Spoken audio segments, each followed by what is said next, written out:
మంచి భవిష్యత్తు కోసం తెలుగు విద్యార్థులు ఇష్టపడే యూనివర్సిటీ కాల్ 9059052378 9059052379.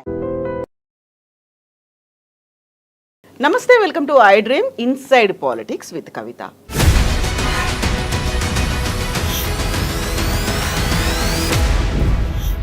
ఎస్ఎల్బిసి ప్రాజెక్ట్ మొదలైన దగ్గర నుంచి అవాంతరాలు అడ్డంకులతో స్టార్ట్ అయిపోయింది. ఈ ప్రాజెక్ట్ సడన్గా ఒక అడుగు ముందుకు పడుతుంది అనుకున్న తరుణంలో ఎస్ఎల్బిసిలో అతిపెద్ద ప్రమాదం జరిగింది. టన్నెల్లో 8 మంది ఇంకా చిక్కుకొని పోయారు. వారిని బయటకు తీసుకొచ్చే ప్రయత్నాలు ఇంకా కొనసాగుతున్నప్పటికీ అతి కష్టతరమైనటువంటి వ్యవహారంగా అది కొనసాగుతోంది. యాక్చువల్గా ఎస్ఎల్బిసి ప్రాజెక్ట్ అనేది ఎందుకు అవసరం ఏర్పడింది, దానికోసం ప్రభుత్వాలు ఎందుకు పట్టుపట్టాయి, అక్కడ ఉన్నటువంటి రైతు సంఘాలు ఎందుకని ఉద్యమాలు చేశాయి, ఓవరాల్గా ఎన్విరాన్మెంట్ రిలేటెడ్గా ఎస్ఎల్బిసి ప్రాజెక్ట్కి అవాంతరాలు ఎందుకు జరిగాయి. మనతో పాటుగా ఉన్నారు వాటర్ ఎక్స్పర్ట్ ప్రకాష్ గారు. ప్రకాష్ గారు నమస్కారం అండి. సో ఎస్ఎల్బిసి ప్రాజెక్ట్ అనేది ముందు నుంచి అవాంతరాలు అడ్డంకులు అన్నీ ఉన్నాయి. ఇప్పుడు జరిగినటువంటి అతిపెద్ద ప్రమాదం తర్వాత యాక్చువల్గా ఎస్ఎల్బిసి ప్రాజెక్ట్ మనకెందుకు అవసరం అనేటువంటి చర్చ ఎందుకు వచ్చిందంటారు? నిజాం పీరియడ్లో ఒక ఏలేశ్వరం ప్రాజెక్ట్ అనేది ఒకటి నల్గొండకు నీళ్ళు ఇవ్వడానికని డిజైన్ చేశారు. అప్పుడు ఇండియన్ ఇరిగేషన్ కమిషన్ 1903లో బ్రిటిష్ ప్రభుత్వం నియమించినప్పుడు ఒక 2 జిల్లాలు తెలంగాణలో, హైదరాబాద్ స్టేట్, తెలంగాణ ప్రాంతంలోని మహబూబ్ నగర్, నల్గొండ, వీటిని కనుక మీరు పట్టించుకోకపోయినట్టయితే ఇది శాశ్వతంగా ఎడారిగా మారిపోతాయని చెప్పి ఆ కమిషన్ రిపోర్ట్లో రాశారు. దాని మీద నిజాం బాగా ఆలోచించి అలీ నవాజ్ జంగ్ అప్పటి చీఫ్ ఇంజనీర్ ఆయనకు అసైన్మెంట్ ఇచ్చి ఈ 2 జిల్లాలకు ఏమైనా ప్రాజెక్ట్స్ రూపకల్పన చేయాలన్నప్పుడు ఒక 3 ప్రాజెక్ట్స్ మహబూబ్ నగర్కు, అప్పర్ కృష్ణ, భీమా, తుంగభద్ర 174 టీఎంసీలు అవి రాలేదు. అట్లాగే నల్గొండకేమో ఏలేశ్వరం ప్రాజెక్టు, ఇది 1942-43 నాటికే ప్రాజెక్ట్ రిపోర్ట్ తయారు చేశారు. ఆ ప్రాజెక్ట్ వచ్చుంటే 10 లక్షల ఎకరాలకు నల్గొండ, వరంగల్, ఖమ్మం జిల్లాల్లో నీళ్ళు వచ్చేటి. అయితే ఆ ప్రాజెక్ట్ రిపోర్ట్ చూశాక ఆంధ్ర ప్రాంతం వాళ్ళు మద్రాస్ స్టేట్లో ఉన్నారు. అప్పుడు వాళ్ళు ఏం చేశారంటే, ఎట్లాగో మీరు ప్రాజెక్ట్ కడతామంటున్నారు, మేము కూడా పొత్తు కలుస్తాము, మా గ్రావిటీతో మాకు కూడా కెనాల్స్ వస్తాయి అంత హైట్ నుంచి, కాబట్టి మనం కలిసి కట్టుకుందామని నిజాంను ముందు పోనీయలే. ఒకవేళ పోనిచ్చుంటే తుంగభద్ర ప్రాజెక్ట్ ఎప్పుడైతే అయిందో ఈ ప్రాజెక్ట్ కూడా అప్పుడే అయ్యేది. 2 గుట్టల నడుమ ఏలేశ్వరం అని ఒక ఏరియాలో ఇది కట్టాలని. అయితే కృష్ణా నది అక్కడ ఏమైందంటే ఏలేశ్వరం దాటిన తర్వాత హెయిర్ పిన్ బెండ్ అవుతుంది. హెయిర్ పిన్ బెండ్ అయినప్పుడు దాని ఏదైతే డ్యామ్ సైట్ ఉంటుందో అది ఇట్లా మూల తిరిగింది. ఇట్లా అంతకుముందు కడితే ఏమయ్యేదంటే ముంపు ఆంధ్రకు ఉండేది, గుంటూరు జిల్లాకు, వంపు తెలంగాణకు ఉండేది. తెలంగాణకు చాలా ఫ్లో అనేది చాలా, ఇప్పుడు రైట్ కెనాల్ నాగార్జున సార్ నీళ్ళు ఎట్లా పోయేదో అంత ఫ్లో ఉండేది ఇక్కడ ఈ 3 జిల్లాలకు 10 లక్షల ఎకరాలకు. అయితే కేఎల్ రావు ఏం చేశాడంటే, ఏలేశ్వరం దగ్గర డ్యామ్ కట్టినట్టయితే ఆంధ్రకు నీళ్లు రావడం కష్టమవుతుంది, గార్జ్ పోర్షన్ ఉంటుంది, గుట్టలు ఉంటాయి, కాబట్టి కిందికి కట్టినట్టయితే మాకు మీకు ఇద్దరికి కన్వీనియంట్గా ఉంటుందని. అప్పుడు నీళ్ళల్లో పెద్ద ఎక్స్పర్ట్స్ లేరు. ఆయన నవాబ్ అలీ నవాజ్ జంగ్ ఎవరైతే ప్రాజెక్ట్ డిజైన్ చేసిండో ఆయన 1949లో చనిపోయిండు. ఆయన డిజైన్ చేసిన ప్రాజెక్ట్ అది. చనిపోయినాక ఏమైంది, పోలీస్ యాక్షన్ తర్వాత మొత్తం ఆంధ్ర ఇంజనీర్స్ వచ్చేసిండ్రు ఇక్కడికి. ఆంధ్ర ఇంజనీర్స్ వచ్చిన తర్వాత వాళ్ళు ఇంకా దీన్నే ఎంకరేజ్ చేశారు. కేఎల్ రావు ఏదైతే చెప్పాడో, ఆ ముక్త్యాల రాజా అని ఆయన గుర్రం మీద గుర్రబండి కట్టించి కేఎల్ రావుని తీసుకుపోయి ఆ నందికొండ దగ్గర ఇక్కడ స్టోన్ ఉంది, ఇక్కడ కడితే బాగుంటుందని. అప్పుడేమైంది, తెలంగాణ ముంపుకు గురైంది, దేవరకొండ, నల్గొండ ఇవన్నీ ముంపుకు గురైనాయి, వంపేమో ఆంధ్రకైంది. అందుకే ఇవాళ 21,000 క్యూసెక్ల కాల్వనేమో ఆంధ్రకు పోతుంది, హార్డ్లీ 11,000 క్యూసెక్లు ఒక టీఎంసీ కూడా తెలంగాణకు వస్తలేదు.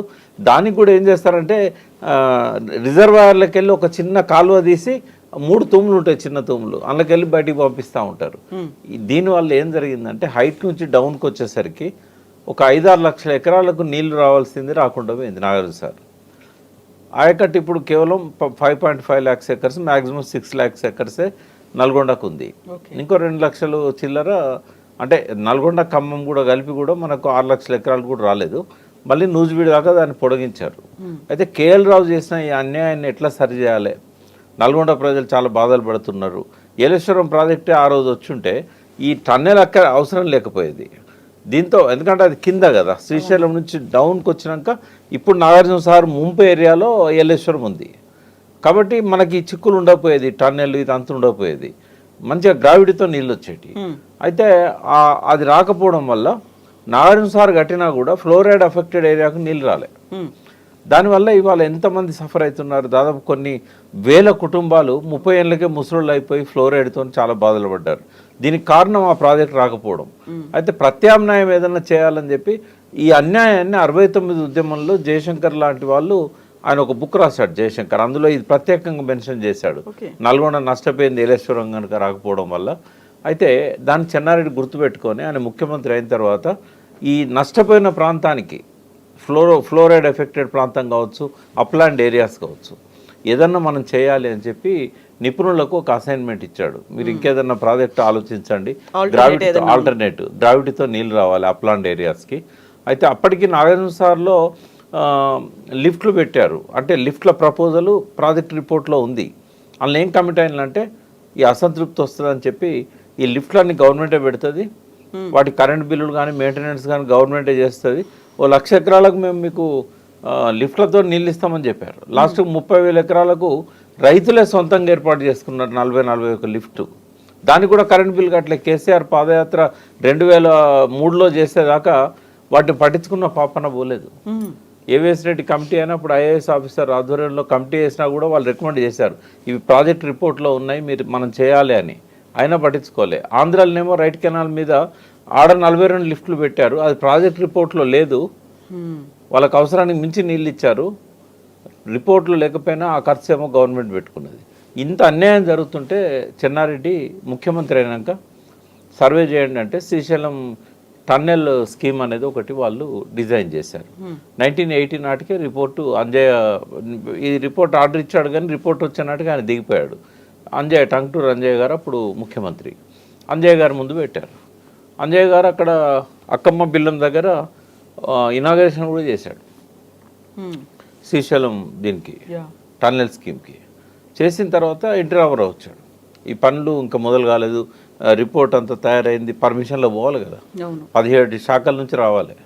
అయితే అప్పుడు వచ్చిన ఎన్టీ రామారావు ఏం చేసిందంటే నల్గొండ ఎమ్మెల్యేలందరినీ పిలిచి అఖిలపక్ష మీటింగ్ పెట్టి ఈ టన్నెల్ ఇప్పుడు అయ్యేదా పోయేదా, 40-50 కిలోమీటర్స్ టన్నెల్ అని అంటే చాలా టైం పడుతుంది, మీకున్న సమస్యలు. ఆయన పొలిటికల్ ముఖ్యమంత్రి కాదు, ఆయన హ్యూమానిటేరియన్ ముఖ్యమంత్రి. ఆ రోజున్న పరిస్థితి చూశాడు, ఇదంతా లేట్ అవుతుంది, మీకు నీళ్ళు ఇవ్వాలనే సంకల్పం ఉంది నాకు, మీరు తొందరగా అవుతుంది లిఫ్ట్ పెట్టుకోండి, దాన్ని నేనేం క్యాన్సిల్ చేయను, అది అట్లే ఉంటుంది, మీరు తర్వాత అది చేసుకోవచ్చు, ముందైతే లిఫ్ట్ పెట్టుకోండి అని చెప్పాడు. అఖిలపక్షంలో కూడా అందరూ కొంచెం వాదించిన తర్వాత లాస్ట్కి ఒప్పుకున్నారు, అదేం రద్దు చేయట్లేదు కదా, గ్రావిటీతో వచ్చేదాన్ని లిఫ్ట్ ఎందుకు తీసుకోవాలనేది ఒక ప్రశ్న వచ్చింది. ఇట్లా తాత్కాలిక మెజర్గా లిఫ్ట్ పెట్టుకుందాం, తర్వాత గ్రావిటీతో వచ్చినాక లిఫ్ట్ తీసేద్దామని అన్నాడు. అన్న తర్వాత ఒప్పుకున్నారు. ఒప్పుకున్న తర్వాత 10 ఏళ్ళు పట్టింది ఆ లిఫ్ట్కు శ్రీకారం చుట్టడానికి. అది కూడా ఎందుకు కలిగింది, ఈయన అన్నాడు కానీ ముందు పోలే ఫైలు. తర్వాత 5+2 7 ఏళ్ళు ముఖ్యమంత్రిగా ఉన్నాడు, 78 దాకా ఉన్నాడు కదా ఎన్టీ రామారావు. ఏం చేయలేకపోయాడు. 87 దాకా 87 దాకా ఉన్నా కూడా ఏం చేయలేకపోయాడు. దాని తర్వాత జలసాధన ఉద్యమం మొదలైంది దుచ్చర్ల సత్యనారాయణ ఆధ్వర్యంలో. 500 మంది పార్లమెంటుకు నామినేషన్లు వేశారు 96లో. అప్పుడు చంద్రబాబు ముఖ్యమంత్రి. మాధవరెడ్డి దీన్ని పట్టుబట్టాడు, ఎలిమినేట్ మాధవరెడ్డి పట్టుబట్టి ఆ లిఫ్ట్ స్కీమ్ను ముందుకు తీసుకెళ్ళాడు ఆయన. బట్ ఈ టన్నెల్ స్కీమ్ మాత్రం ముందు పోలే. అయితే అనుమతులు వచ్చాయి టన్నెల్కి. టన్నెల్స్ 2 రకాలు ఉంటాయి, ఇప్పుడు అందులోనే ఉన్నాయి 2 రకాల టన్నెల్స్. ఒకటేమో 43.9 అంటే 44 కిలోమీటర్స్ ఒక టన్నెల్, ఇప్పుడు ప్రమాదం జరిగింది. ఇంకోటి 7.2 కిలోమీటర్లు. ఈ రెండింటి మధ్యలో డిండి వాగు ఉంటుంది, దాని మీద ఒక రిజర్వాయర్ ఉంటుంది, మిడ్ డిండి రిజర్వాయర్ అని చెప్పి అది ఒక బ్యాలెన్సింగ్ రిజర్వాయర్. అయితే ఆ రిజర్వాయర్లో ఈ టన్నెల్ వచ్చి పడుతుంది వాటర్. మళ్ళీ అక్కడ నుంచి ఇంకొక టన్నెల్ స్టార్ట్ అవుతుంది. ఆ టన్నెల్ పెండ్లిపాకల రిజర్వాయర్ అని ఇంకో బ్యాలెన్సింగ్ రిజర్వాయర్, దాని దాకా ఆ టన్నెల్లో పోతాయి. ఆ టన్నెల్ అక్కడ నుంచి కాలువ ద్వారా వస్తాయి. మళ్ళీ ఈ ఏఎంఆర్ ప్రాజెక్ట్ అని ఏదైతే లిఫ్ట్ స్కీమ్కు పెట్టారో ఎలిమినేట్ మాధవరెడ్డి ప్రాజెక్ట్ అని, ఆ మెయిన్ కెనాల్కు మళ్ళీ కలుపుతారు అన్నట్టు. అయితే అడ్వాంటేజ్ ఏంటి అంటే టన్నెల్ పూర్తి అయితే గ్రావిటీతో నీళ్ళు వస్తాయి. బట్ ఎప్పుడు ఎప్పుడు పూర్తి అవుతుంది అనేది మాట్లాడదాం. 854 అడుగుల దాకా నీళ్లు ఉన్నప్పుడే, అంతకంటే తక్కువ ఉంటే రావు.